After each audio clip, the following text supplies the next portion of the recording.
I think gratitude is super important. As much as we always tend to kind of harp on the scarcity and what we don't have, at the same time, think about like, what do you like about that job? You know, you get a paycheck. What are you learning that can be useful? You may not even be able to see it in that moment, but what are you able to do? It's that presence of like, how are you able to be present in this moment? So this teacher that you have, which is this experience, can teach you what you need to know. And then when it's time, you can then go to the next stage.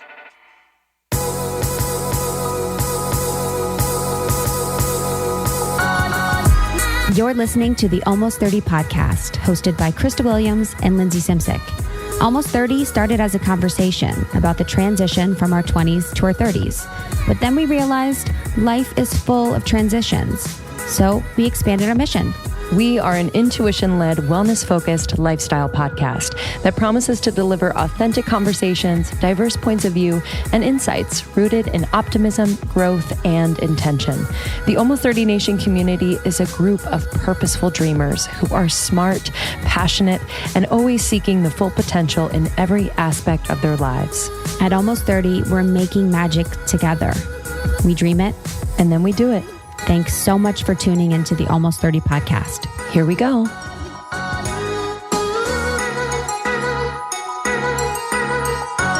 Hi, guys. Hello, everybody. Welcome back to Almost 30 podcast. We are so grateful that you are here. We are wearing our most ratchet hoodies for you. My board hoodie. Did I tell you so my hoodie is for 14-year-old boys who still skateboard. And it's tie-dye and it says board on it. And I get a lot of compliments on it from interesting people. I got a compliment on it from this girl that was giving me a facial. She's like, I love that hoodie. And I was like, thank you. I feel bored too. Which is funny because I'm not a bored person. So that's what's so, It's hilarious because you're never bored. Or you just like don't let yourself be bored. No. It should be like crazy. Who makes that? It's called Teenage is the brand. Cute. Yeah, I got this really dope one from ABC and Advisory Board Crystals. And it's so dope. It has this like, you know, the person that wrote the water book? Yes. I forget, Osho or not? No, Dr. I'll look it up. Osho. Osho. I actually read a really tight Osho quote the other day in my Reiki training. And I was like, damn. Sucks that Osho took a turn on Wild Wild Kunch. But anyways, it has a quote about the water from Advisory Board Crystals on it. But I was talking to my sister yesterday. We haven't caught up in a long time. And she's like, I listened to the episode about Queendom and the Matrix. Oh. She's like, he sounds like Dane Cook. I'm like, what? I was thinking in my head. Did you show her a picture of this like... Yes, this beautiful man. I was like, okay. And it was cute because she's like, people can deny or not think that, you know, a psychic or a medium or intuitive is real. She's like, but your reading couldn't have been more spot on. You know, as your sister, I see that in you all the time. And it was just really funny. It was really sweet, but she felt really inspired and excited by the episode. Cool. Yeah. We're talking about the episode with Shaman Durek that we had a few weeks ago about Queendom and the Matrix. And we had really personal readings for Lindsay and I at the end. So it was just sweet to hear that. That's really sweet that she it's funny felt too, comfortable bringing that up. Oh, of course. I mean, we say whatever. I know, but just like in that way of like, I don't know, like on the personal development side, sometimes like can't really put into words. I don't know. Sweet. That's what the best about sisters though is it's such a freeing feeling that whatever she's going through, I can just say whatever's on my mind. You know, she talked about, not getting personal, but she'll talk about things at work. She's having a hard time at work. And she was saying that she had a conversation. I'm trying to think of how to say it. She was having a conversation with her boss and her boss was talking about a different communication style with a employee, whatever. And my sister said to him, she's like, well, I really like who I am and I will adjust and I will learn, but I don't want to change who I am.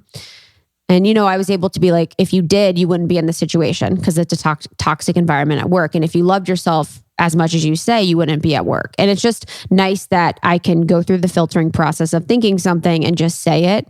And it lands however it does, with a relative, you can kind of, for better or for worse, just say what's on your mind. Yeah, completely.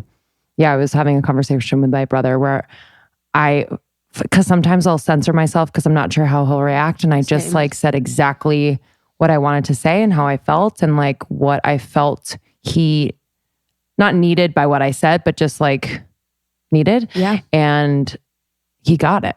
And it wasn't the reaction that I was expecting. It was grounded and chill. And I was like, okay, yeah, cool. So I can do this on a regular basis. You know, I think when they hear truth and it comes from a place of support and love, then and they're ready to receive it, it could go over really. And when you do the filtering in your head of it and you filter that thought a little bit, you know, take it through one time and you're thinking, okay, why am I saying this? And you're choosing, you know, like in that situation, I was like, I could say this or not, and I'm going to choose to say it. And I'm going to say it from an actual place of like, I want you to hear this and I want you to know this. And I, you know, think it's best. And I want someone to say that to me if I was in that situation. So yeah, I mean, you know, the act of filtering what I've said has been something that I obviously struggle with, but it's just like a really refreshing thing. And to be honest, I don't really know if I do that with a lot of relationships, especially like Justin. I don't think we don't talk like that. And I do see a lot of like, I was talking to a friend today, and her husband have these check-ins. So weekly they will have a 30-minute check-in. Well, they will go on a walk, or they will have coffee, or they will spend half hour together. And during this time, they are talking about their relationship. They're talking about how the last week was, and they're really having an open dialogue and conversation about, you know, how they're feeling about each other in like a really authentic way. So say something happened the last week, they're saying this is an opportunity for them to bring that up. Like, this week, it seems like you've been really stressed. I've been feeling neglected. You know, I just wanted you to know that, and all these things. And it just provides them a really open platform to kind of check in and have that open dialogue and conversation, which is really interesting. I'm obsessed with that. I know. Dude, if I said that to Justin, oh my God. But he'd be like, we do that, but we're watching TV laying down. I'm like, okay.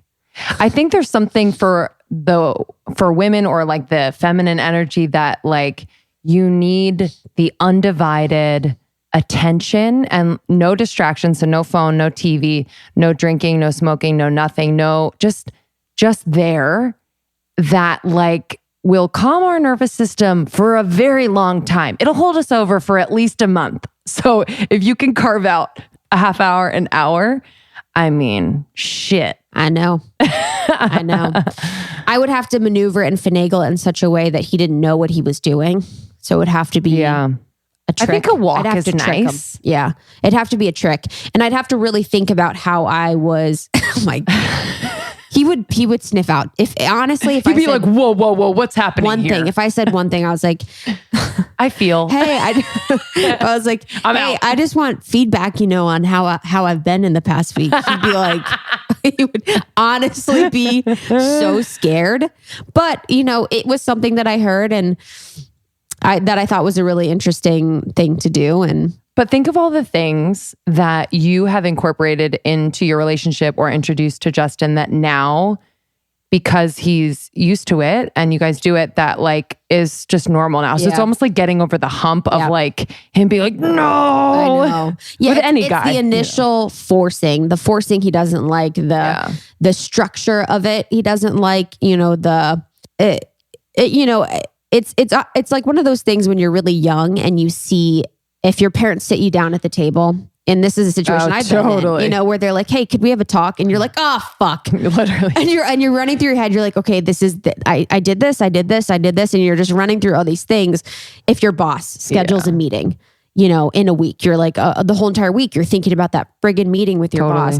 So it's one of those things that I think would be interesting to work on too, is like shifting that fear of the confrontation, the fear of that conversation, you know, the fear of being bad or good or being punished or whatever. Because I definitely have that and have had that experience. So I think he would feel like it was that, you know, if you're getting feedback, it would be, you know, he'd have to see the value in it too, of like, and that would be a practice for me, him being able to come to me and say something, you know, say this week you've been a smelly piece of shit and you haven't showered and you're disgusting, which he would never say. But if he gave me any sort of feedback, whatever, you need to be sweeter, etc. You guys know he's all about me being sweet. And I was able to apply it and make it work. He would be so apt to do it, but it would have to be, it would have to be like a quick product of the conversation and like show them, or even during the conversation where it's, and I mentioned this before, where it's like having the conversation from like a feminine heart-centered place where like maybe you're like touching, like, you know what I mean? Just like less like, this is a conversation about something serious and this is 30 minutes and 100%. Or it's, you know, has to be you're like fluid. jerking them off or something. 100%. You're just on your knees. Just kidding. That's just not us. Anyways. But yeah, I thought that was an interesting thing that we were talking about today. And I thought that was worth bringing up. Definitely a great thing for certain couples, or, you know, at some point to have. But I think even just scheduling the one-on-one, exactly the time that you have together, that's uninterrupted, focused, without technology, you know, without TVs and stuff like that. Yeah, absolutely. Yeah, I like those little things that couples do. Married couples, especially when they have kids, it's like essential in order to keep the, I don't know. Julie Rice was talking about that on Tim Ferriss. She was talking about how they have Shabbat, just like Sophie Jaffe, of our friend Sophie and Adi. They have every Friday, you know, is their sacred time with the family. And I would love to instill that at some point in time, you know, with my family, whether they like it or not, like a special, whether I'm locking them in the house, like a special time together that's like sacred. And it's all in the ritual. Yeah. You know, adding those little rituals to your life, the ritual of setting this intentional conversation time, setting this intentional family time, whatever it is, just adding those where you can. I was on the beach the other day doing yoga with a friend, and like a few feet away was like this family. It's like a family of 5. The kids were like teenagers, and it was like a family meeting on the beach and like a meeting, but they were just, it was very like casual, where the dad was kind of like talking to them about some stuff, you know, and it was like, it wasn't a lecture or anything like that. It was just so sweet. And like, you could tell they're at an age where like, they could be like, Dad, shut up. You know what I mean? And it was just, one would take turn, they would talk about it. And I kind of overheard some things about like, I felt like, you know, just the feelings of it all. And it was just so sweet, you know, and like not caring whether like, you know, you reach a point with your family where like, they don't want to do it, or they're giving you, it's just having that always, because they're going to look back on that and be like, oh, that was awesome. I know. You know? Who knows? It's probably their normal. Yeah. Well, that's what I'm saying. We think that's awesome. You are talking about this weeks later, and I know. You think it's awesome, and I think it's awesome. I'm like, this is a highlight of my life. Honestly, you like sit down with the family and you're like, so this week I actually sat down with them at the end. Honestly, I said, can I join this? I would want to.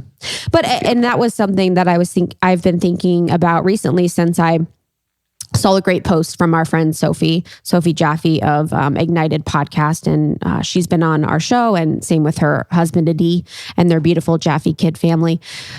And I was thankful that she verbalized it, because I've often thought about it, but never contextualized it in that way. But she talked about how she's relearning that she as a mother needs to learn from her children, rather than, and this is a situation I think you were in, and this is what I was in as a kid, where it was parents know everything, kids know nothing. You listen to parents no matter what, which is completely understandable. And that makes perfect sense, you know, for someone at that time. But it's an interesting shift now to kind of think differently about it, that the kids know best and their intuition is able to lead them and guide them into an understanding of the world much greater than we think. And so she was talking about that, how with her 3 beautiful kids, she now is relearning to have them teach her and have them be the leaders and the owners of their own life. It almost takes like I would think it would reduce stress for parents if they actually believed that, you know, instead of thinking like, oh shoot, like what do I do about this now? What rule do I have to make? What, you know, stipulation do I have to put around this situation? You know, it's like, you can just let go and like let them lead in a way. Obviously you can provide them resources and opportunities and whatever, but like how nice, you know what I mean? Yeah, honestly. Yeah, it takes the pressure off of you. Truly. Yeah. Truly. She's at Sophie Jaffe on Instagram if y'all want to follow. Mm-hmm. Y'all want to follow. Truly.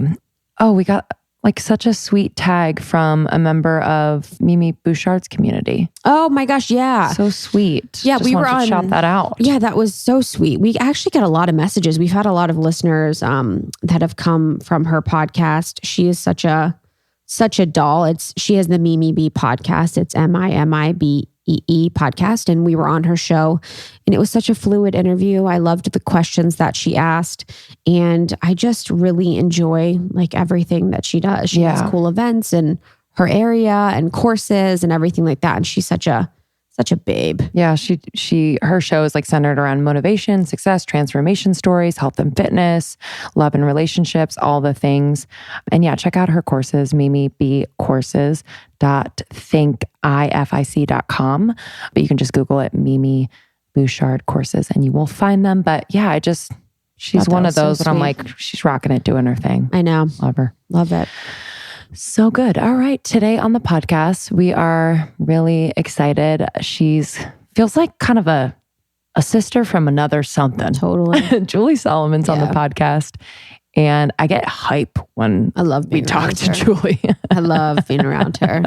She's so good at what she does. And I love when people are professional in this industry. It gets me off, to be completely honest, because in the influencer space, in the digital marketing space, and all of these types of spaces, there can be like a lack of professionalism and corporate structure, I guess, to things.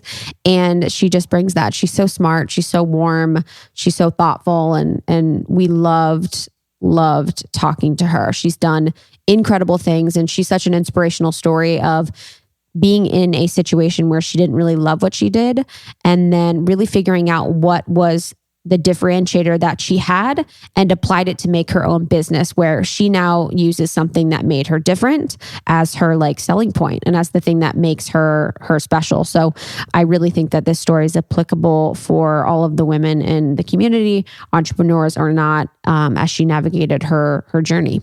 Yeah, she's a brand strategist, digital marketing expert, influencer marketing educator, and she's host of a really valuable podcast for a lot of you out there who are entrepreneurs, influencers and whatnot. It is the Influencer Podcast. She actually is living in Nashville, which I think is so cool. You know, a lot of people think, I don't know why, that you need to be in a major city to start anything on your own. And I just think she's a really great example of building an incredible business that reaches far and wide from a place that really inspires her. You know, she lived in Manhattan at one point, but it was really overwhelming and wasn't what she wanted long term. And she wanted to start a family. Going back there just felt right to her. And I love that she followed that. Yeah. And we talked about having a digital presence online. So how to be authentic, how to be yourself. If you're interested in growing your social following, we talked about that. So I'm excited for you guys to listen in on this conversation, and excited to announce that we will be doing an event with Julie in Nashville. So we've added another date to our Nashville leg of the tour. So we do have the Thursday event with Dr. Josh Axe of Ancient Nutrition, and that's all on female health, hormone balancing. Dr. Axe is an amazing resource. So that event on Thursday is going to be fabulous. And then the additional event that we added is happening on Wednesday, the 18th of September with Julie. And that's going to be at the WeWork in East Nashville. And we have tons of great things for y'all. So excited to see our Nashville family for those two special events. Yes, cannot wait to meet you. And if you're interested in Julie's podcast and what she's doing, and you want to start a podcast, we are relaunching our Podcast Pro course. So it's like kind of a great supplement to follow Julie. And when we launch, this is going to be a really incredible resource, whether you just have the idea and want to launch a podcast, or you have a podcast and want to fine tune the marketing and branding, or finally ready to monetize. Yeah. We got you. And of course, we're on tour. So please go to our website, almost30podcast.com/tour. We have all of our tour dates and locations, special guests, whatnot listed there. We'd love to meet you. Yeah. We got 2 additional events that we just added to the calendar. You know us. You know us. No days off. We have a special workshop for people that want to start, monetize, or grow their podcast happening at Biz Babes in downtown LA in August. That is a full day workshop. So that is an intensive. So that's a little bit different than what we normally do. And then we also have an extra event happening with our friend, Nicole Lappin, who's amazing. She's got a new book out. She's got a bunch of things happening, and that is happening at the Riveter in West LA. So for every ticket purchase with that, you're going to get a copy of her new book, Becoming Superwoman, which is really exciting. And we are so glad to be doing something with Nicole Lappin. You may know her from Boss Bitch, Rich Bitch, all of those things. We're going to be talking about financial wellness and then some. Yeah, she is. Her book, Rich Bitch, she's changed the game for me. So we're really excited for that and so many others. So thank you for your support. As always, your reviews mean the world to us. We'll read one on the other side of this episode. And yeah, reach out to us on Instagram. We are on Instagram at Almost 30 Podcast. Yeah, we really appreciate you guys being here and being so supportive of everything we are doing. We will see you on the flip. Love you. Almost 30 Nation, I am entering summer with some essentials from Hum Nutrition, our go-to, our trusted brand for the best supplements ever. This, you will be healthy from the inside out. You will radiate. And why I love Hum is that it's recommended by leading nutritionists. All of your recommendations when you take a really quick quiz when you go to humnutrition.com. There's free shipping over $50, super easy returns. All of these supplements are clinically proven, non-GMO, gluten-free, pure and potent, and sustainably sourced. So let me tell you what I'm using, especially this summer. I am using Flatter Me, which supports a flatter stomach and healthy digestion. So this has the enzymes needed to break down food. If you have issues with digestion, I highly recommend. I'm also using Skin Heroes Pre and Probiotic. As you all know, I deal with acne that pops up every once in a while. So this really nurtures the gut and the skin. And I'm also taking the gummies, the vegan gummy for skin hydration, Glow Sweet Glow, because sometimes in the summer, my skin gets a little dry. And finally, my recommendation for summer, some B12 Turbo. We're running around so much and traveling, so B12 really helps with my energy. And that is also vegan. So if you'd like to try Hum Nutrition, hop on the train. Almost 30 Nation loves it. We get emails every freaking week. So use the code almost30 at humnutrition.com for 15% off your first order. That's humnutrition.com. Use the code almost30 for 15% off.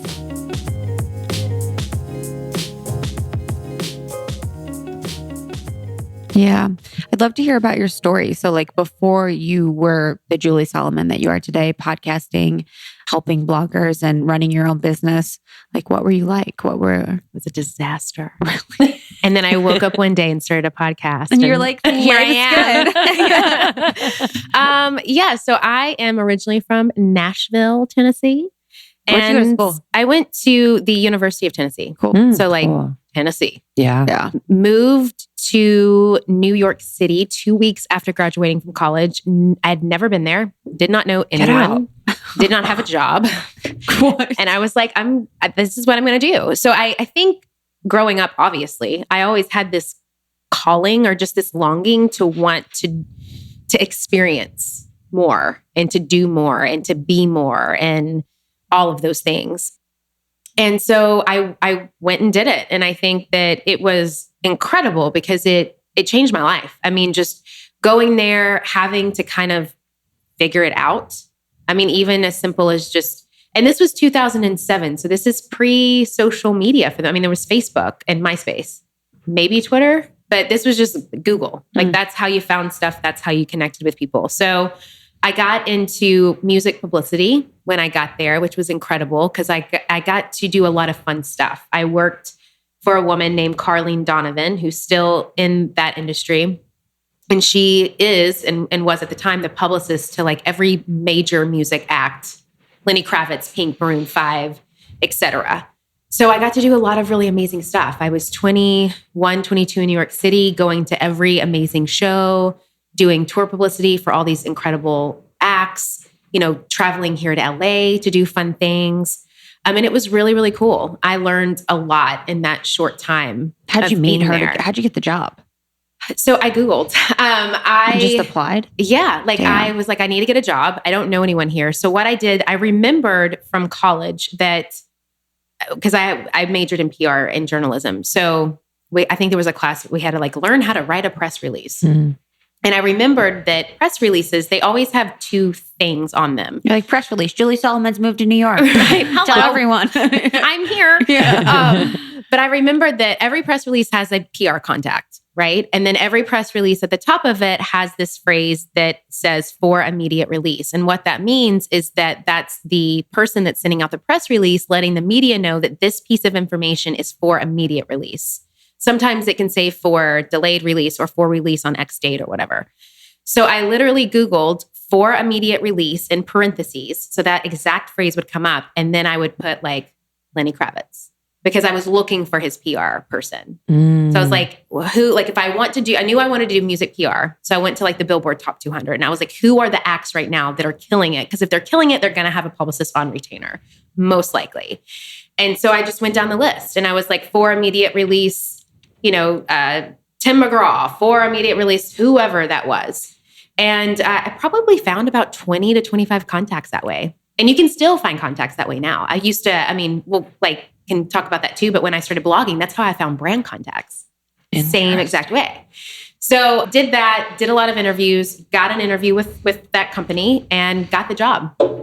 And that's how that started. And then it just kind of, evolved from there. And I got to learn a lot and do a lot and just experience a lot. It was a woman-owned business. It was all women, 15 women in this office in Chelsea.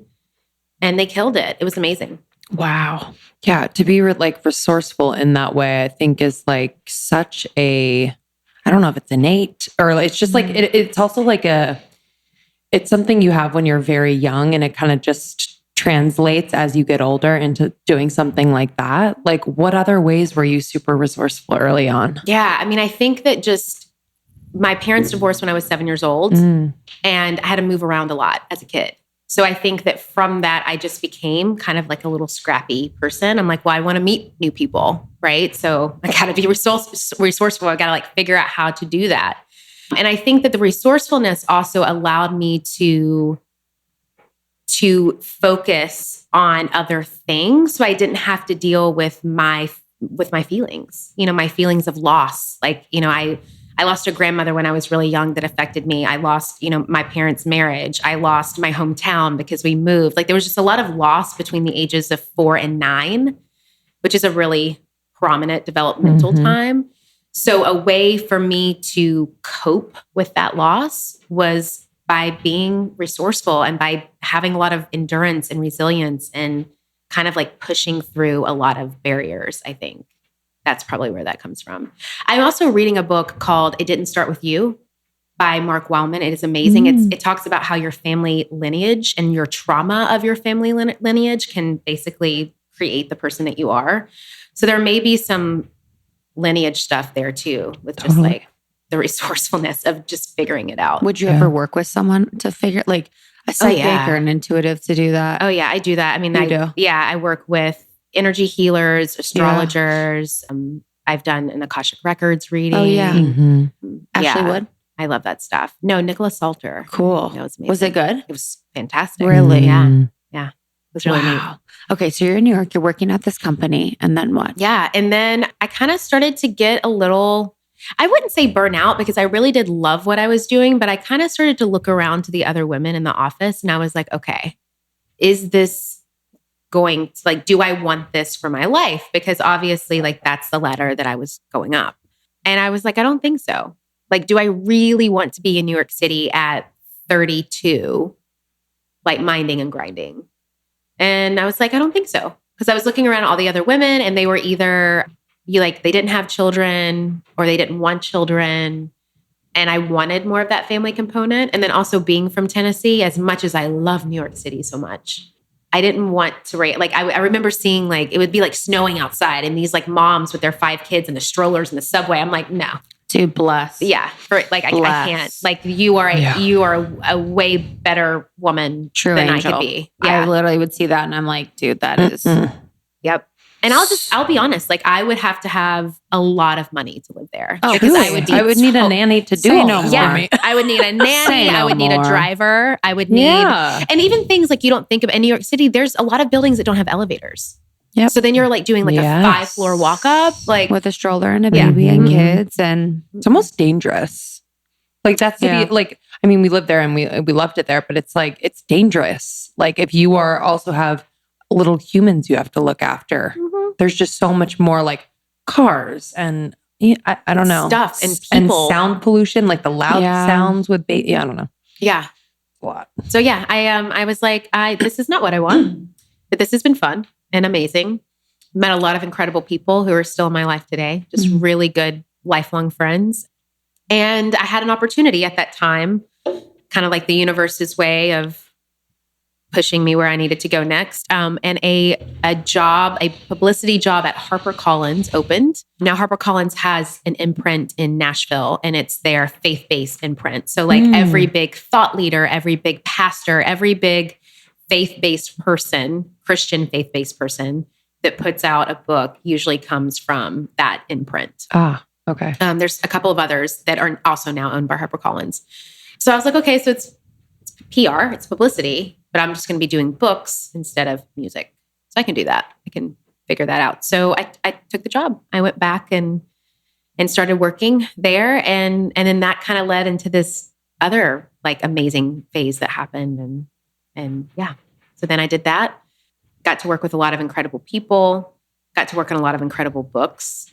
And a couple of years in, kind of found myself in this feeling of like, you know, like the itchy, like, is this really, again, like, is this really going to be the rest of my life? Started looking around in my windowless cubicle. And I was like, I'm literally in someone else's dream right now. Like someone had a dream to create this company and it's amazing, but it's not mine.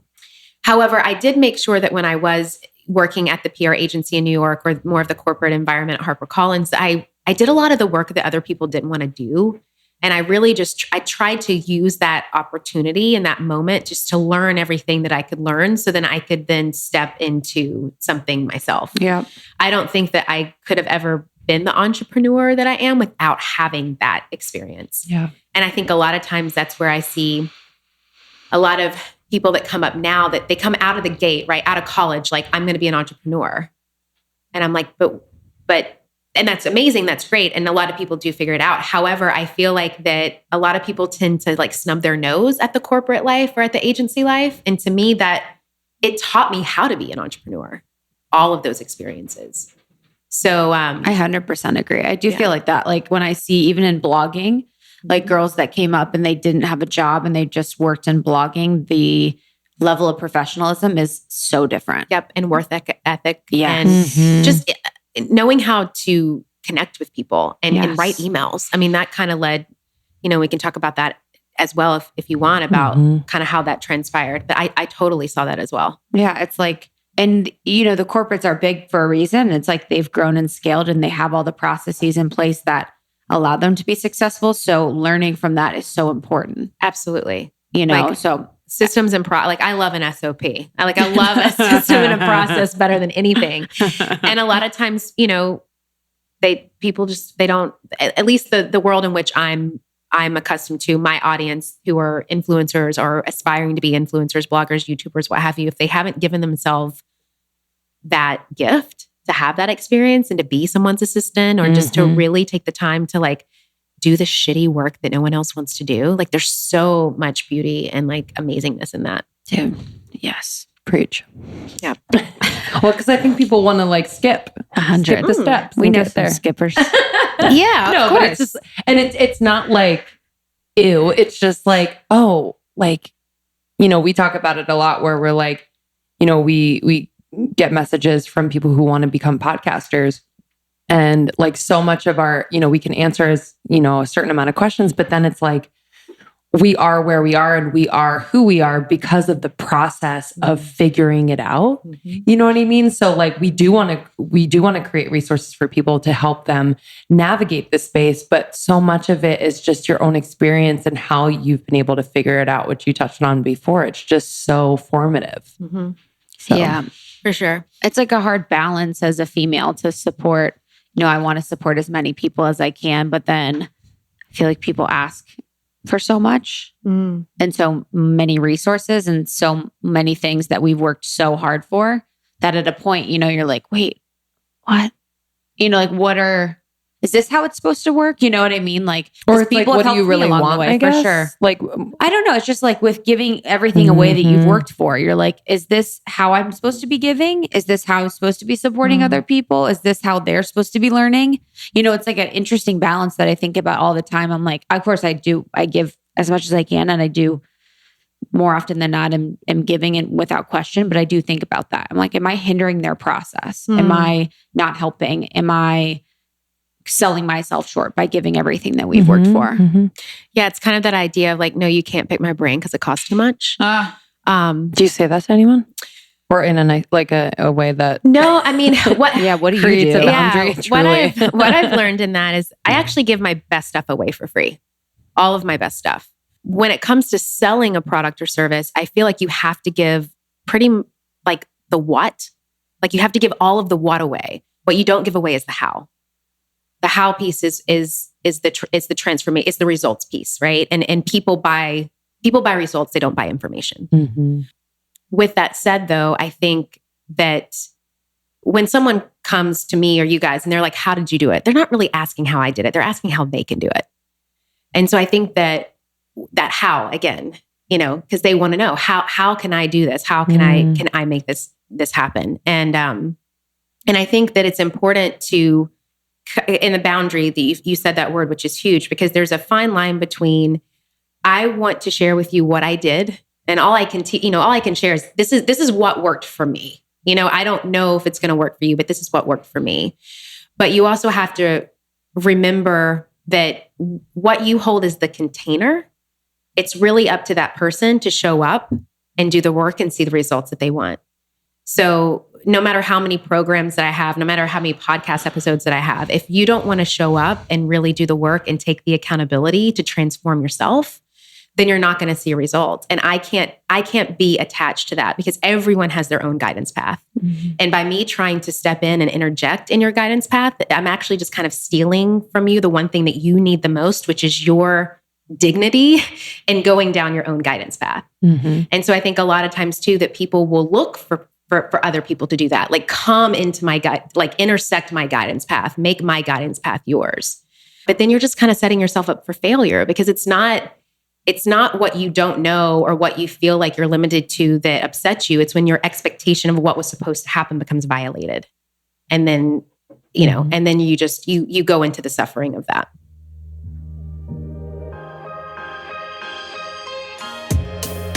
I just adore companies that make my life easier, that give me real value, and that care genuinely about my full 360 health and wellness.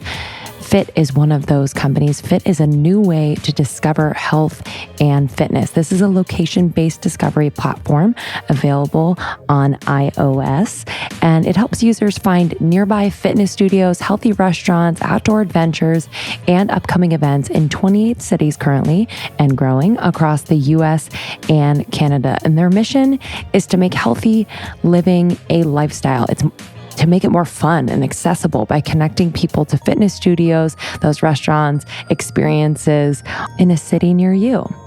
At Fit, they are trusted leaders in the healthy lifestyle movement. And this platform is community driven, just like ours. So we really, really align with Fit. I have loved using Fit as we travel for tour. It really encourages me to play. You know what I mean? Like if I'm home, sometimes I just fall into the same routine, but by using Fit, I'm able to find different experiences, workouts, restaurants that I wouldn't normally. And it's like I'm a kid. Like there's a childlike wonder about exploring a new place. And what is so rad is that they have an ambassador program. So as an ambassador, you'll spread the word about Fit Weekly, which is the newsletter they send out once a week that gives a rundown of what's happening in your city's health and fitness scene, handpicked by their team of local contributors and editors. And you'll share that with your friends. So when you sign up, you'll create a unique link and share it with your friends. You'll earn exclusive swag as more friends sign up, which is really, really cool. So this is available currently in Austin, Denver, London, Los Angeles, Philly, Pittsburgh, New York City, and Sydney, Australia, but they are adding more cities every week. So visit fit.co to find your city. That's FITT.co. And you can download the Fit app, available now on iOS, Android version, coming out soon. And whether you're in your hometown or exploring a new city, you can use Fit to find healthy restaurants and workout spots, plan that outdoor adventure, whatever you'd like. Play like a kid, you know? That's fit.co, FITT.co, and it's available in app form for iOS. I know we have a ton of dog lovers out there, so listen up. BarkBox is for you. BarkBox is the dog crazy, dog obsessed company that celebrates that special connection you share with your dog. They create a monthly gift that both you and your dog honestly can't wait to open. So I don't have a dog, but I send BarkBox to my little pups at home with my mom and dad. It's so sweet. My dogs really, truly enjoy it. And I love it because it comes straight to your door, and you can choose your dog size. So they curate every box to meet your dog's needs. So it's so cute if you have a little dog or a big dog, and you choose a plan. 1, 6, or 12 months are available, and there's free shipping anywhere in the US. It's super easy, and all of the toys are designed in-house, made by their dog crazy designers with the very best materials like stomach safe t-shirt rope, spiky ball cores, and dozens of innovative squeakers. And then all the treats are grain free and never contain soy, wheat, or corn. All of the meat in the treats is sourced in the USA, and all treats are made in the USA and Canada, and all the chews are chosen from the highest quality partners in the US. It's just a really, really great value. Not only is it just like a bomb assortment of dog products, it's just the best value. Each box has free delivery and contains over $40 worth of toys and treats, with subscriptions starting at $22. So if you have a dog, or maybe you have someone in your life that you love that loves their dog, it would just mean the world to them to send a little gift to their pooch, you know? So for our listeners, you can go to barkbox.com/almost30 to get a free month of BarkBox when you sign up for a 6 or 12-month membership. Free shipping, as always, but that is barkbox.com/almost30, and you get a free month of BarkBox when you sign up for a 6 or 12-month membership.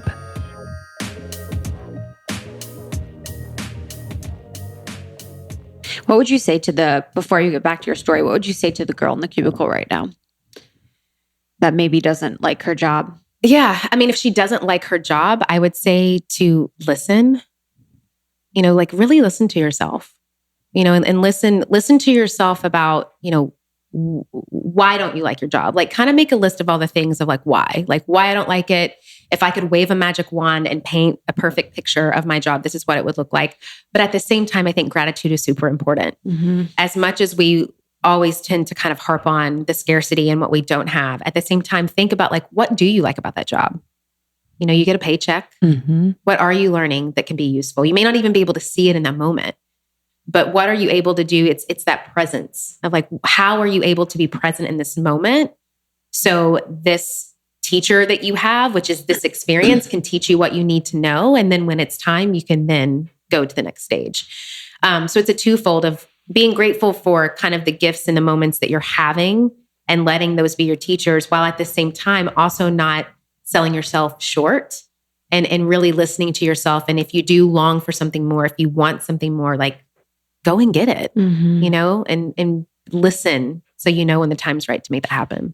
Yeah, I think there's a definite balance between listening and then doing. Because I think some people can kind of get lost in the listening, like, is that a sign? Should I do that? What are people going to think? Yeah. So I definitely think there's that like incubation time of just like, okay, like what does my heart really want? And then learning the lessons you need to learn and then just doing, you know, because once you start doing, it's like a new game. You're like, okay, like it's a new energy that's fueling the whole thing. Yep.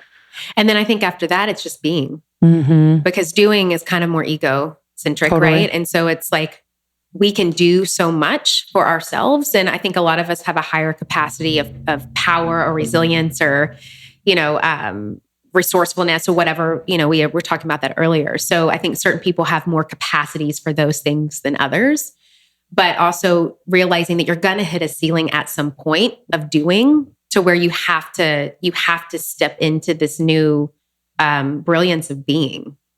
And like, and then that can be really fucking scary because then you have to love yourself and you have to be okay with sitting still with yourself. And that can be really hard for a lot of people. Okay, back to the story. So when do we get to the point where you're like, all right, I'm going to be like an entrepreneur. Yeah. And I'm going to leave the cube. Yeah, leave the cube. So I spent a couple of years there and got to work on a lot of projects. And it was so interesting because the CEO of that company at the time was a man named Mike Hyatt, who actually has a really popular podcast. And he actually left the company to be an entrepreneur and to get into the online marketing world, whatever that was, whatever that meant at the time.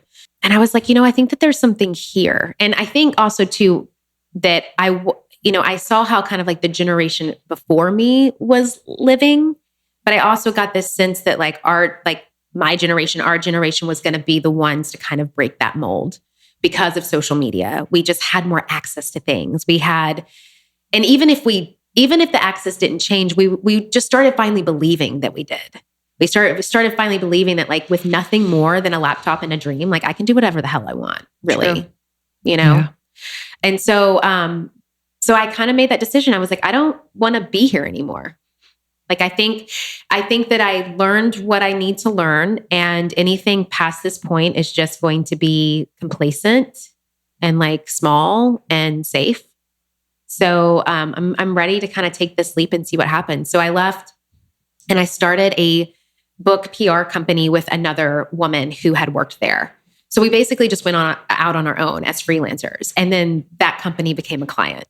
So that was great because we were now essentially just contracted workers. We could work with that company. We could work with authors individually. We could work with other publishing houses.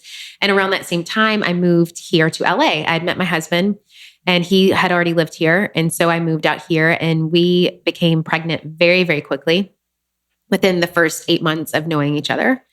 And he's an actor. And so he was gone a lot when I was here. He was on set and all of that kind of stuff. So I found myself barefoot and pregnant in LA, you know, and kind of like back to the New York thing of like, I don't know anyone, you know, I have this book PR, you know, this book job that I can do anywhere because I have my laptop, but my partner's in Nashville, all my friends, everyone's there.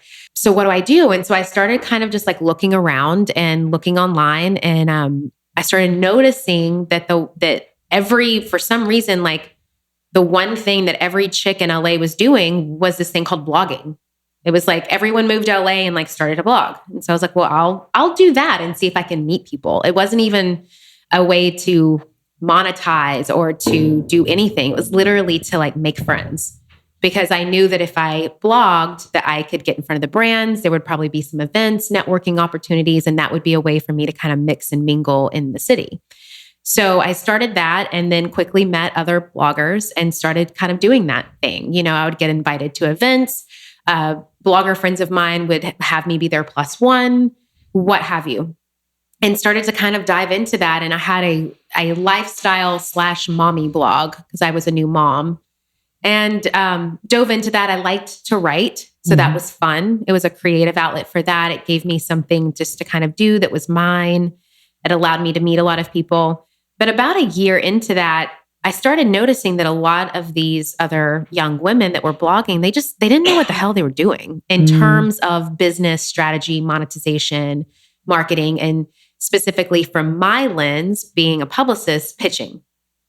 And so I would see a lot of these, even when we were out at events, like the way that they would talk to brands or the way that they would go to events and they would literally sit in the corner with like their friends. Say no more. And I'm like, you're doing such a disservice to yourself because you're not using this really amazing moment to meet people. I don't even like to use the word network because I think a lot of times if there's any introverts listening, they're like, well, I can't do that because I'm an introvert. But actually, introverts are some of the most amazing entrepreneurs out there. But they would get to me, I think it was just intimidation and fear. They were so intimidated to just be themselves and be seen and show up. Whereas since it was just my job for so long to kind of do that for other people, I kind of saw myself, I started doing that for my friends. I was like, go meet this brand. Come here, I'll introduce you to them. I don't care. Yeah. And so I'd be like, hey, Susie from XYZ brand, this is my friend Sherry, you know, and it would just start a conversation. And so I started to notice that these women didn't know how to do that. And then when I started diving into getting to know some of them more, and they started realizing that I knew how to do it and I knew how to do it well, because at the time I had less than probably 15,000 followers. And yes, that can be a lot relatively speaking, but I had friends that had 150 to 200,000 followers at the time, and they were making, I don't know, like nothing off their blog. And I was consistently making $5,000 a month. That was like my thing. And it's because I was pitching myself. I was getting out there. I would email brands constantly. I would think of ideas. I would try to figure out ways to just make it happen. I got my entire house renovated by World Market and then got a huge feature in People magazine. And it's just because I knew how to talk that language. And so it kind of came to me very quickly that as like cute as my blog might have been, that's not what these women needed from me. What they needed from me was strategy, was marketing. They needed help monetizing. So I started just kind of talking about it on the blog. I started just giving tips. You know, I would write a blog post about like the 5 biggest social media tips that you need to know. And those posts just started going crazy. And people started sharing them. And I was like, whoa, I just got more views on this one post than I have on like all of the other mom posts that I ever did combined. Like there's something here. So I started listening to that. And then from that, I created an online program called Pitch It Perfect, which has now been, and I mean, thousands of bloggers have used it. We've had bloggers that so many hundreds have like literally gone full time from it. They went from making nothing to making $10,000 a month. I mean, it's been amazing to see how that transformed their businesses, but it just went back to that idea of that I really just started again, listening and paying attention to what was happening around me and what was it that they needed and how could I be a solution provider for that? But I had to get over that hump because for the longest time, I thought that I would become a leader and stick out among the saturation just by kind of like following what everyone else was doing. But followers don't follow followers, they follow leaders. And so I think that when I was able to let go of that and, you know, well, I'm not going to be your cookie cutter LA fashion blogger or your LA beauty blogger. I'm not going to be on the front row of all the fashion shows. I'm not going to, whatever those things were that I made up and told myself that were kind of like, that's when you know that you've made it. And I pivoted and I just started like not giving a shit and doing my own thing and really got back to the core of what I was good at. Like, what am I really good at? And what I'm really good at is marketing, communications, pitching, strategy, all of that stuff. And at the time, there was not another blogger that was doing that for other bloggers because they were so scared of giving away any of the information that they had. And what I did, I just gave it all away. I gave a lot of it away for free. And then I created the how as the program and then sold that program. And that program is now a 7-figure plus program after 3 years. Wow. Mm-hmm. It's amazing. That's amazing. You definitely hit a hole in the, like, I remember when you came on the scene and I was like, dude, that's so smart.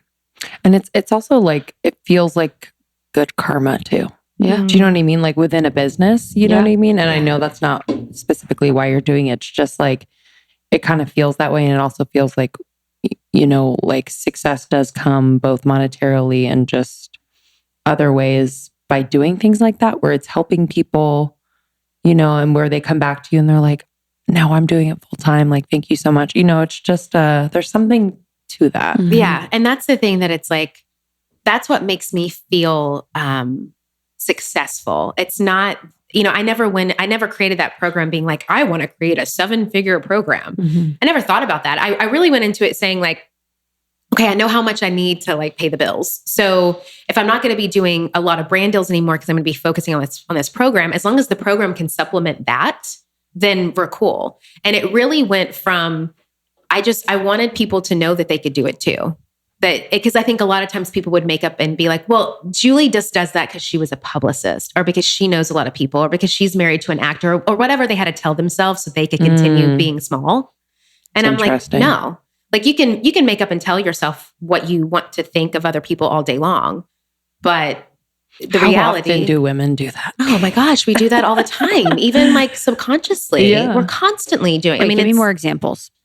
Meaning like you saying like, well, her husband's an actor. So he has connections. Like, yeah. It's like I never met a brand through my husband. Yeah. Like he's an actor. He's not an influencer. He doesn't know brands. But also like, who cares? Right. You know what I mean? Like everyone has their own connections. It's like how resourceful you are. Yeah. Like Krista is a blogger, but like brought her skills of like knowing brands, relationships with brands into the podcast. Exactly. So like someone can shit on you for that, but it's like, why wouldn't you? Why wouldn't I do that? That's like your life. Right. Yeah. You know, like your life experiences and the connections that you have are all.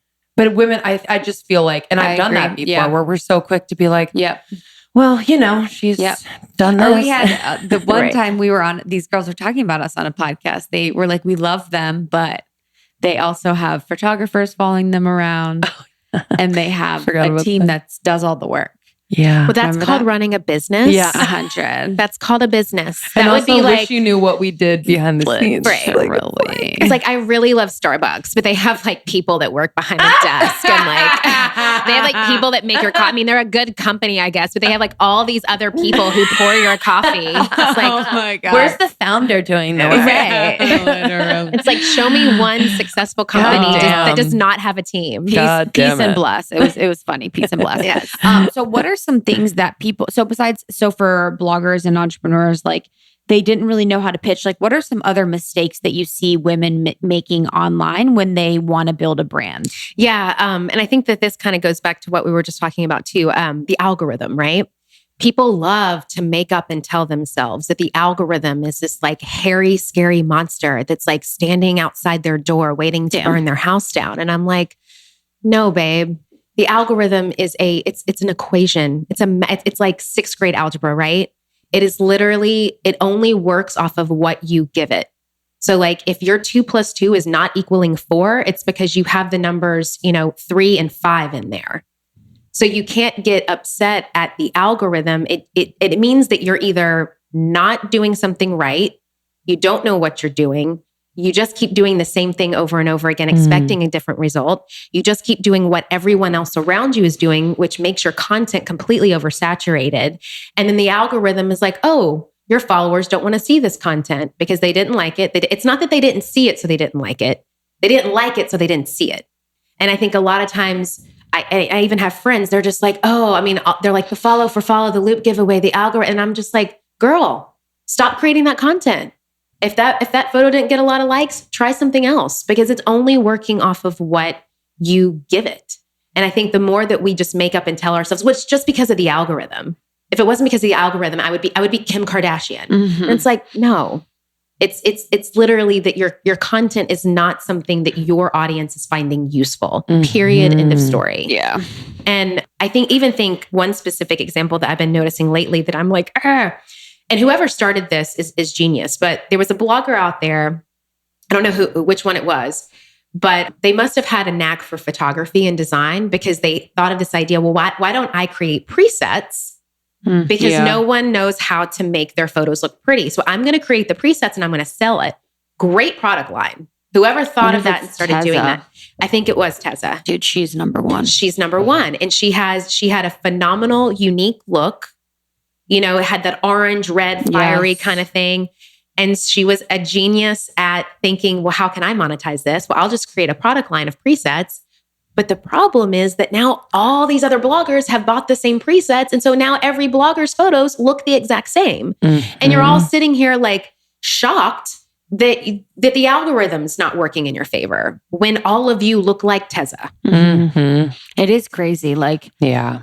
I admire her so much. She's always 50 steps ahead. She just works so hard. And she's like one of the few bloggers I think about that actually inspire me. Cause you know, there are a lot when I read their captions and I'm just like inspired by what they say. But when I've gone to events and when I've seen people, they don't inspire me in person. And I don't know what it is. Maybe it's the being on the phone in the corner, but when she sold those presets, you saw a difference. Like I see now every time on my Explorer page, it's the same type of preset, the same type of editing going on. And damn, you can take a fucking photo that is a 3 and make it a 7 or an 8 with a good Lightroom edit. Absolutely. And it's crazy. I mean, it was genius on her, but it is like, now you just see that and you're like, okay. Right. And but again, Teza, she supplied the what, right? Yeah. And then she sold you the how. This is how, this is the presets. Damn. But and it's the same thing that I tell my students with my pitch templates. You're going to get the exact pitch templates that are going to land you brand deals. I know that they work, and it's not just me, the thousands of other students who have used them know that they work. But the students that really stick out among the saturation and the students that really make the most money are not the ones that literally copy and paste my template. They take it as a structure and then they add their own element, their own spin, their own juice, their own creative genius into it. And that's what I try to preach to a lot of these women is that, you know, you can literally cookie cutter, copy and paste it. But like, why would you? Because you're stealing from yourself. You're still not showing up. You're just expecting someone else to come in and make it happen for you.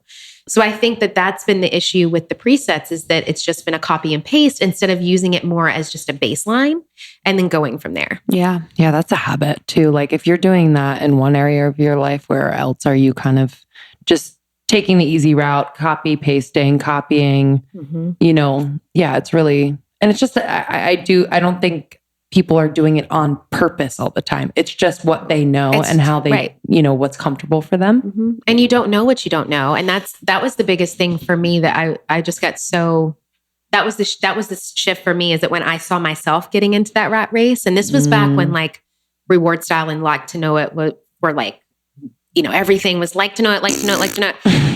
And I was like, I've created a new cage for me. Like I literally left corporate America to get out of that cage and I'm now into a new cage. And that reward style, that was the best bait and switch in social media, like history. I don't know much. We are going to tell you that you can be an entrepreneur and that you can leave your 9 to 5 and post pictures and make money off of it all day long. But all you've done is create a new cage for yourself. Now it may be bigger, smaller, it may look different, it may have windows instead of doors, but it's still a cage. And so now you have all of these women that shit's just a sham. You have all these women who I was not going to say it, but I think it's a sham. And you never know how much they're shady about the affiliate shit. I think they pay out sometimes. There's been so many girls in blogging. You never know how much they get. You never know how much they get. They're like, oh, I was supposed to get 1,000 and they're late on payment, or they haven't done this, or I actually bought the bag and should have got a commission payout and never saw it. Like so shady. Yep. And then you have all these women who are like, okay, I left, you know, my corporate job to like be this creative entrepreneur. And now, you know, I literally have to sell clothes off of my back to make money. And I feel worthless. And I feel like I don't have any value in the world. Like I've had girls come to me and say that. And I'm like, I mean, that's just one of the many ways that you can diversify your revenue streams as an influencer. It should not be the only way. Yeah. But you don't know what you don't know. And these women just see these other people doing it and it's this facade. And so they do it and they literally all look the same. They have the same clothes. They buy the same scarves from Nordstrom. I know. They all go to Nordstrom and they buy and then they post and then they return it.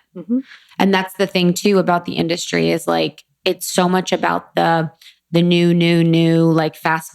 So people are always buying more. They're always getting more clothes. They're always buying the next bag. Like bloggers share bags with one another because they want to be seen with like a hot bag and they'll, you know what I mean? There's just so much that like has turned me off about the industry in that space. And like with the reward style thing, I was just like looking at these threads and I'm like, don't you guys think this is bizarre? Right. Like, and people did for sure. I wasn't the only one that saw through it, but I'm just like, this kind of stuff is like, I'm out. Like, I find one thing fishy and I'm out. I don't want to participate in that. Like, I'm not going to have someone else dictate if I'm making X, Y, and Z based on an affiliate. Might as well link go to back buy to something. corporate America. Exactly. And then you have to keep doing it. That's the thing is like the race of what's the next deal? What's the next affiliate thing to go on is like super stressful. Yeah. And a lot of girls that come to my program come from that world, and they're like, you can pitch yourself for brand deals.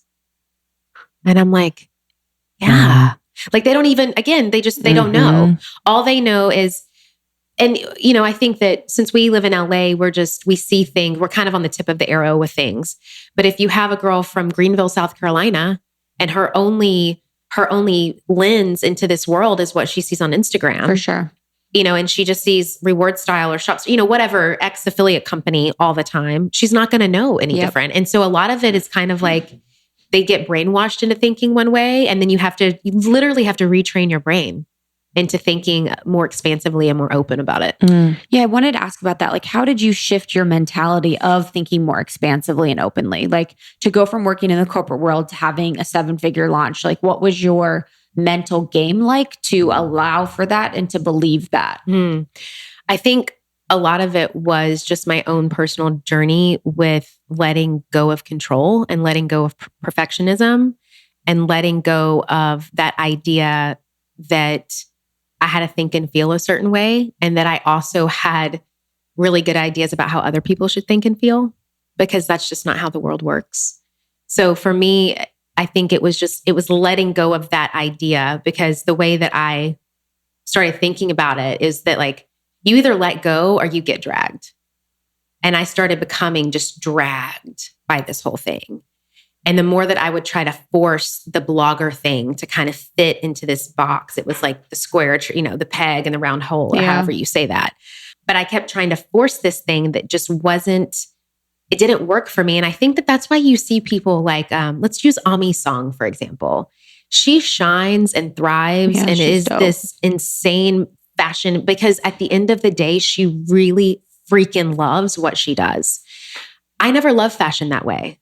Like I never loved learning about designers or textiles or fabrics or, I like being cute. I like looking pretty. Presentation is important to me. But again, I had to detach from that, the control of how I got there. I could still visualize and attract what I wanted, that end result, but I had to let go of how it was going to come about. And that was the biggest thing for me, was just releasing that. And even it was interesting how, even in my personal life, I mean, my husband was just like, Julie, you cannot expect to literally look, think, and feel just like all of these other people, and that you're magically going to stand out, or that it's magically going to work for you. You may be able to get there to a certain point, but what I learned is that, loving something is the key to everything, because, and you can love something, but if you don't love it as much as the next person who not only loves it, but they also have the endurance and resilience to back that up and to keep showing up day in and day out and making that happen because they absolutely love it, then you're not going to be able to compete necessarily. And so I started getting really honest with myself about like, do I want to be the absolute flippin' best at this? Because if the answer is yes, then I'm going to have to become the absolute best version of myself that I possibly can be. And when I got honest, I was like, I don't want to be the absolute best fashion blogger. And if I was making up and telling myself that, well, then where is that coming from? What void am I really trying to like fill up here? Why am I seeking that validation? And so getting clear on that and kind of letting go of that idea of that perfectionism or that curated imperfection, which is what I love to call that, like, oh, I have messy hair and sweatpants and coffee and I'm just like you. Oh my God, I want to talk about that too. That curated perfection. And I just said, you know what? No. Totally. Like, they're like, I had a cupcake yesterday. I'm crazy. I'm I'm like, bitch, eat a fucking 12 pack. Right. Call me. Yeah, literally. Yo, pizza that's post. my number one. Right. Or they're Girls holding the in pizza underwear with eat a it. pizza. Right. Because that's what we do. Totally. We hang out in our underwear and eat pizza. Literally. They have like 6 packs. You're like, what? Yeah. I'm like, I've never worst. sat on my floor with or the pizza is like resting under their tits. Yes. With or the knee-high socks. I love pizza. Right. Oh my God, the knee-high. I'm like, I've never, and maybe there's other women who dress that way. But like, for me, I was like, why am I curating this? I do. Like, this is not what I do. Kills me. And so my husband was like, you are Julie Publicist. It was so funny the night that we met. He put me in his phone as Julie Publicist. I'm like, how many Julies did you have in there? Yeah, literally. But he's like, you're like, that is, I mean, not that you have to attach your identity to that, but like that's who you, that's your genius. Yeah. So like get into your zone of genius. And that's the other thing. You have to figure out like, what is my zone of genius? What is my zone of competence? And what is my zone of incompetence? And am I trying to force all of these different things? Yeah. So that was huge for me is embracing my true zone of genius and just like letting go into that. And I think you could ask so if someone doesn't know their zone of genius, what would you say for them? Asking friends. Yeah. Like if you don't first it would be like, what do you really, really love doing? If you're going to get honest with yourself, like when you Google something for shits and giggles, what do you Google? Like if you're just researching for something just for the fun of researching it, is it skincare? Is it, puppies? Is, like, what is that thing that you just naturally love My to last research? Google is like a version of Satanist song. So music And learning about Madonna being a Satanist. So there you go. Pop culture. Boom. Yeah, that's it. And so when I got really honest with that, it's like, I research business a lot. I read a lot of business books. I read a lot of marketing books. I read a lot of self-help books. I go to a lot of conferences and events that are surrounded by that. I love skincare and beauty, and I love getting a facial and all of that, but I'm not going to be the person that wants to create my own skincare line. Just not getting very real about that. Because I think very real. Women are like master multitaskers. So feeling like you can do all these things when like really it dilutes like what you put into it, And then it just drives you fucking nuts because you're like, why am I sad? And it's like, oh, maybe like I am not the one to be showing people what facials they should be getting. You know what I mean? It's like getting very real, like you just said, about what you're passionate about. And aligning that to what your audience wants and needs. I mean, that's the other big thing. Because I could love skincare, but like my audience, like she doesn't want that from me. She's got other people she gets that from. So not only have I been wanting to get out in nature more and more just for my mental and physical health, but I've been also thinking about like how close to nature are the products that I'm putting in and on my body. And I'm so grateful that we've found Osea. The type of product it is, the ingredients are from the earth. Their pillars are ocean, sun, earth, and atmosphere. And you really feel it in the quality and the effectiveness of their skincare products. Yeah, I didn't really realize how nice it would be to have have seaweed, as part of my skincare routine. And they sustainably source this organic, amazing seaweed from Patagonia, actually. And this seaweed is a skin superfood. So it is one of the world's most naturally abundant sources of vitamins, minerals, amino acids, antioxidants, essential fatty acids, all of these important elements that really help skin. So whether your skin is dry, oily, combination, aging, all of these things, it really adjusts to help heal your skin. And what we also love about Osea is that they are founded and run by a family of women inspired by the sea. Osea formulates these really beautiful botanical formulas to just help people feel better in their skin. I love the blemish balm. That's my go-to. You guys know I deal with a little bit of acne every once in a while. And so it's just brightened my skin and cleared my skin in the most natural way. There's no peeling, redness, any of that. Yeah, it's never tested on animals. It's vegan and cruelty-free. And I really love the cleanser. So the cleanser is super creamy, super gentle. I actually was using a cleanser previously that I thought was natural, but it was not as natural as I thought. So I was thankful to find this one. My skin has thanked me. It has just been super calm. It's been no breakouts, no nothing. So I, couldn't be happier with, everything I've been using from them. So if you are looking for skin superfood like that of Osea Malibu, we highly, highly recommend. And for our listeners only, you get $10 off a purchase of $50 or more at oseamalibu.com/almost30podcast, and then use the code almost30 at checkout. So again, that's Osea Malibu, OSEA Malibu.com/almost30podcast, and then use the code almost30 at checkout for $10 off your first purchase of $50 or more. 50% of people eat them as snacks, and 50% of people blend them into their smoothies. Is that science? This is a quiz. This is science. That actually, me eating it before I could even put it in water is a definition of my life. Before I could even put it in almond milk is a definition of my life. Honestly. It's hard for me to wait. Funnel them in my mouth. Honest. Blender bombs, y'all. I don't know if you've heard, are bomb. but this is one of the best inventions of the 21st century. Truly. I think. Each of the flavors is so delicious. I love that they are so nutrient dense. They have great fats. They have good fiber. They have good protein.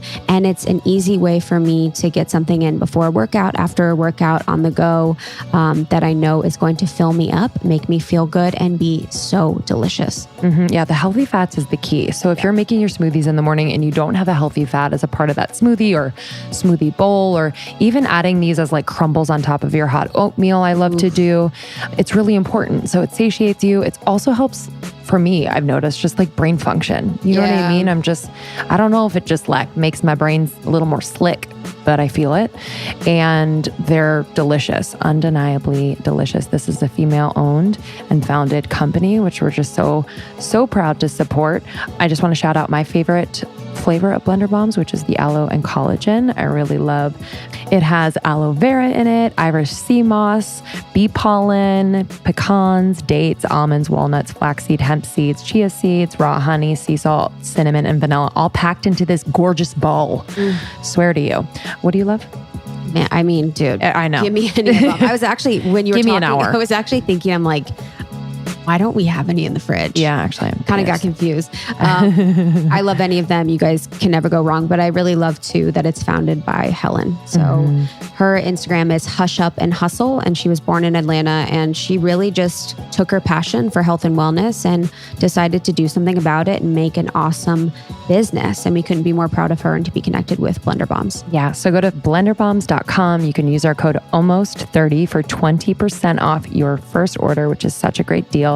And there's free shipping on orders over $60. So that's blenderbombs.com. Use the code ALMOST30 for 20% off your first order.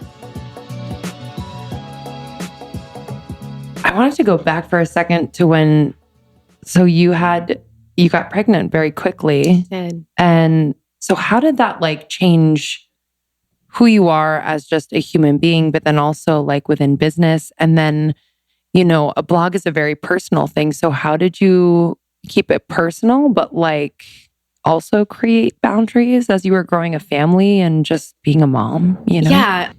I think it's an Asian proverb that says that every child comes into the world with their own bowl of rice, meaning like they come with their own abundance and like they bring something to the table essentially. So I would say that I definitely had hit a level of expansion a creative expansion when my son was born. I keep hearing that. Yeah, I mean, yeah. I've heard that 3 or 4 times. And not that I necessarily had financial, like it was creativity. It was just That's like the womb. Like that's where your creative center is. Right. Wow. There was about to get real when I have a baby. You want to make it happen. And that's the thing, that it's like energetically, fertility is not just children. I mean, it can be ideas, it can be businesses, it can be, property. It can be so many different kinds of things. But when you're in that fertile energy, that's when a lot of my ideas about just becoming an entrepreneur really showed up. And then having the courage and the confidence to do it. You know, you get so tapped into your divine feminine when you're pregnant. And even like during labor, I had my child completely natural. Wow. No epidural, no Tylenol, no nothing. Beautiful. Did you train for that? A little bit, yeah. A friend of ours just did that too, like a year ago. And we were like, anyone that has a baby is fucking goddess. But yes. And it's because I have a high tolerance for pain. I like to push through doors, push through walls, resilience. My mom had all 4 of us naturally. It's kind of all that I ever really knew. Were you at home or a hospital? I was at a hospital, but if I am blessed to do it again, I would do it at home. Just because there was no reason for me. How long was the labor? I started feeling contractions around lunchtime. Just kind of like, oh, that's interesting. And then I really started feeling contractions around like 9 o'clock. I was in full blown labor at 11. And when I say that, like you literally feel like your body is being ripped open from the inside out. You're full like convulsions, everything. And then I got to the hospital at around 12. He was already crowning. I was like bearing down in the car and I could feel it. Wow. And I pushed for 45 minutes and then he was here. And does everyone get mad when you tell that story? maybe. That is amazing. Wow. Yeah. I mean, and that's the thing that I do want to preface this by, if I was a woman who was in labor for 2 days, like I probably would have gotten an epidural, but I had a doula, or birthing coach. And she told me, she was like, if you want to have a baby natural, you have to wait till you transition before you go to the hospital.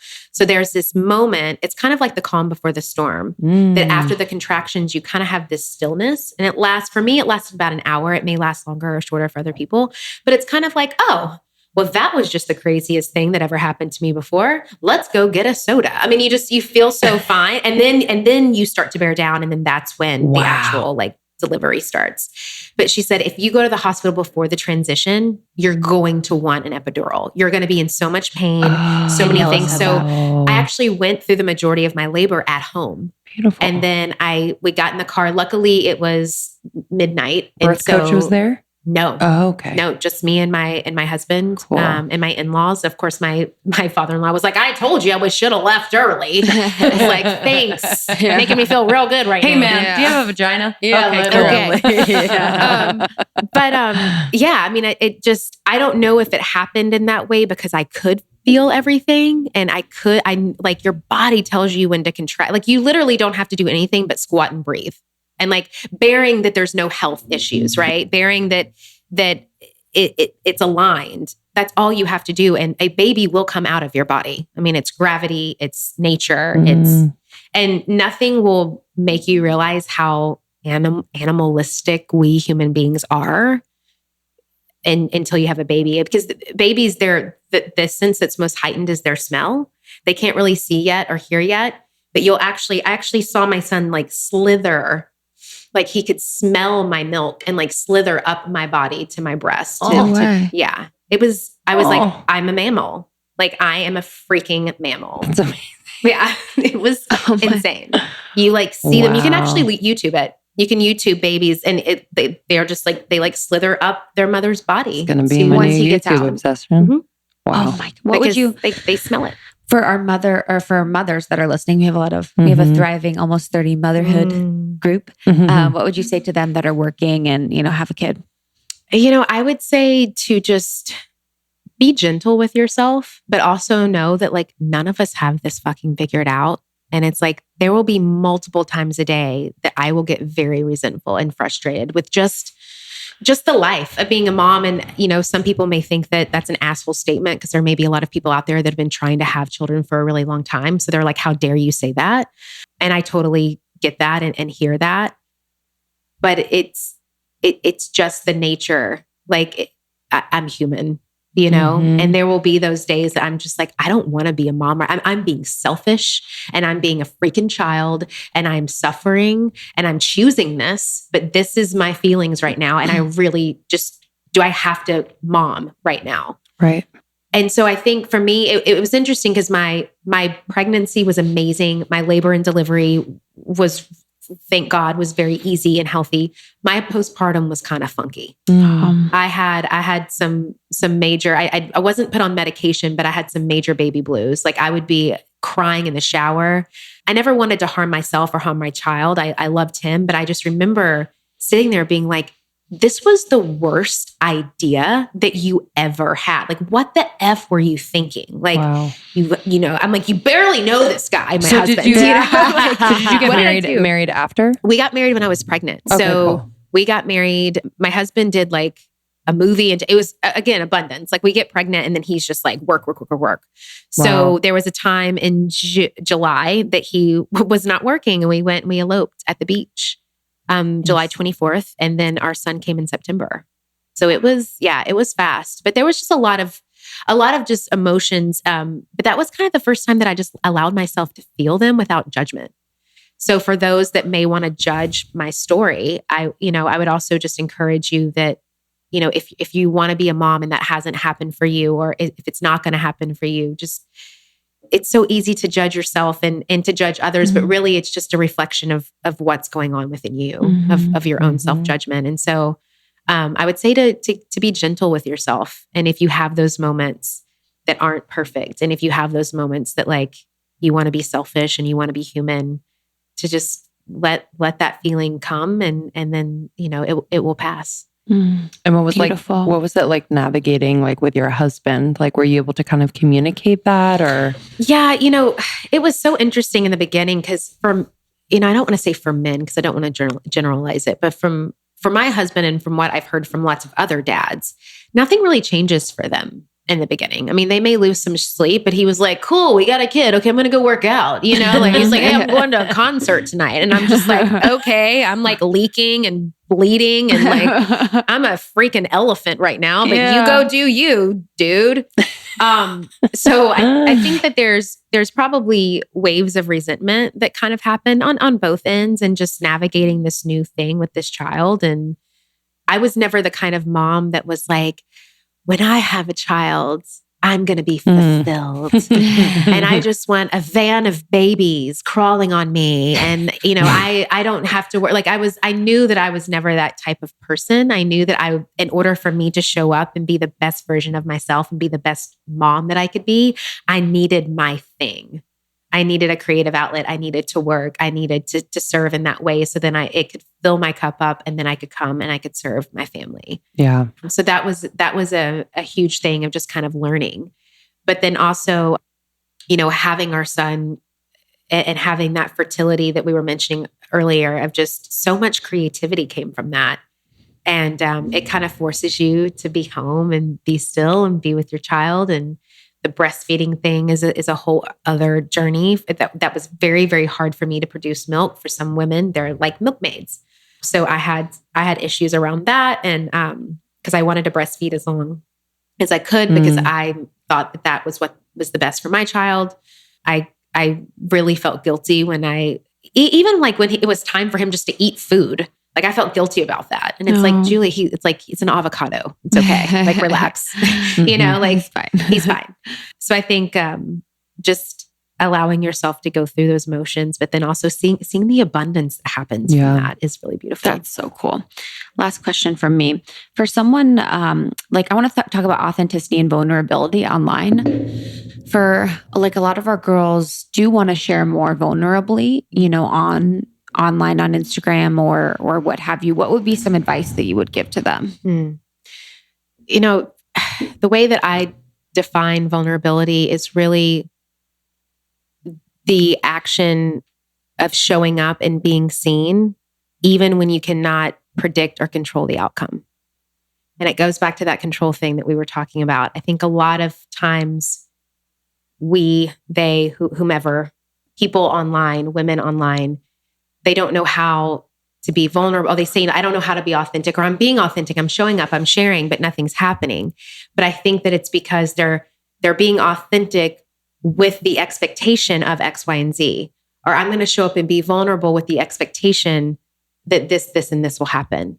And so I think that it's really like, how can I show up and share and serve and give my ideas and stand for something, you know, without controlling or predicting the outcome. Yeah. And just letting it be. That's so true. That's what it is. Cause it is, you know, and when people ask us about that, because they'll say like, I can't believe what you share on the podcast, you know, which I'm like, oh, what did I share? But my unattachment to the outcome of being, because you're on a podcast and we're recording here, I don't necessarily see everyone hearing and reacting and thinking, or I don't think about it, although people message us.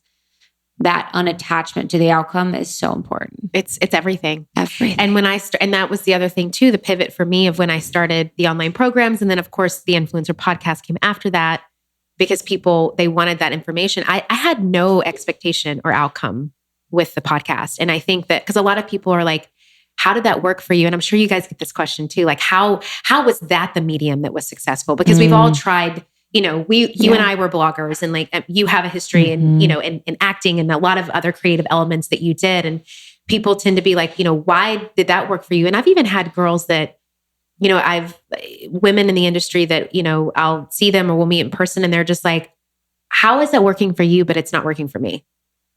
And it's like, or how do you do that and it works, but then I try to do it and it doesn't work? And I'm like, because you're doing it with the expectation of something. And the podcast was the podcast and the program were probably, and I kind of see them as one brand, but that was the first time in my life and really in my business that I showed up and did something without expecting this like grandiose kind of thing to happen. When I was a blogger, I had so much expectation around it. And just the intention was like, I'm going to show up and I'm going to create content for the podcast. It's going to be free. People can consume it if they want or not. This is what I'm going to share because this is what I've heard that I think that this audience wants and needs. These are the guests that I want to have come on to share their genius. And this is going to be really fun. And I think that this is just going to allow me to learn more about myself and to serve this audience in a really unique way. Totally. And that was really my only expectation was like, how can I serve? And I think because I didn't go into it with this massive outcome of it has to be this certain way, that it was able to like, I feel like every creative endeavor is its own organism, right?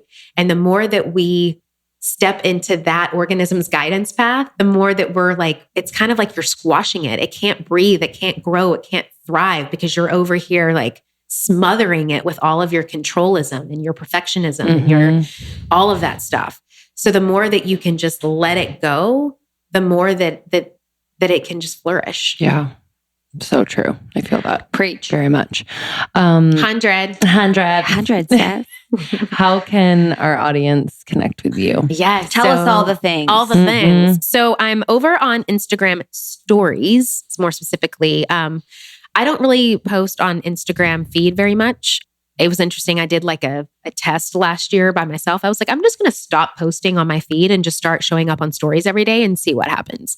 Thank you. My engagement rate actually went up. Wow. Because I consistently show up on stories every single day. I don't really give a crap about my feed because that's not where my girl is. She's on stories. She's not really, I mean, she may scroll through, but so Instagram stories all day, every day. And then the Influencer podcast, of course, every other Monday, every Wednesday, and then juliesolomon.net. And that's where you can find a ton of free resources. And then, of course, the programs that we have can be found there, Pitch It Perfect and the Influencer Academy. Perfect. So good. Love their pod. It's so good. Truly. And your website is fire. Such a great resource. Honestly. For anyone. Yeah. You don't just have to be a blogger. I think Agreed. it's really, really useful.